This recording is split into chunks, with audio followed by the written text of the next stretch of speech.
এটা আমরা বলবো যে ঐতিহাসিক দিন আমরা বলতে পারি, যে যেখানে শ্যামাপ্রসাদ মুখার্জির জন্ম হয়েছিল সেখানে কোনোদিনও আমরা বিজেপি সরকার দেখতে পাইনি, কিন্তু এইবার পশ্চিমবঙ্গের জনগণ ভারতীয় জনতা পার্টিকে দু হাত ধরে আশীর্বাদ করেছে এবং ভারতীয় জনতা পার্টি মানে 207 সিট নিয়ে পশ্চিমবঙ্গে ক্ষমতা এসেছে। আমরা জানি যে পশ্চিমবঙ্গের জনগণ যখন যায় তাহলে দুই হাত ঢেলেই দেয়, সেটা আমরা পেয়েছি। নিশ্চিতভাবে আমাদের দায়ভার বেড়েছে।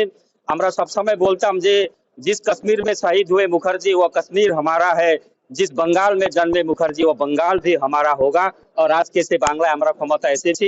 আপনাদের মাধ্যমে পশ্চিমবঙ্গের জনগণকে অসংখ্য ধন্যবাদ আমরা দিতে চাই।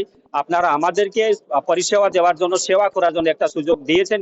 নিশ্চিতভাবে সেই সুযোগটা আমরা কাজে লাগিয়ে পশ্চিমবঙ্গে যে কাজগুলো বিগত দিনে হয়নি সেই কাজগুলো আমাদের সম্মানীয় মুখ্যমন্ত্রী শুভেন্দু অধিকারীর নেতৃত্বে সেই কাজগুলো হবে। যেভাবে বিজেপি শাসিত রাজ্য এগিয়ে যাচ্ছে, সেখানে উন্নয়নমূলক কাজ হচ্ছে, তেমনি আমাদের সম্মানীয় মুখ্যমন্ত্রী শুভেন্দু অধিকারীর নেতৃত্বে যে ডবল ইঞ্জিন সরকার আছে সে আগামী দিন সে উন্নয়নমূলক কাজ করবে এবং যে আশা এবং আকাঙ্ক্ষা পশ্চিমবঙ্গের জনগণ দেখেছে সে নিশ্চিতভাবে আমাদের সম্মানীয় মুখ্যমন্ত্রী শুভেন্দু অধিকারীর নেতৃত্বে সে আশা এবং আকাঙ্ক্ষা পূরণ হবে।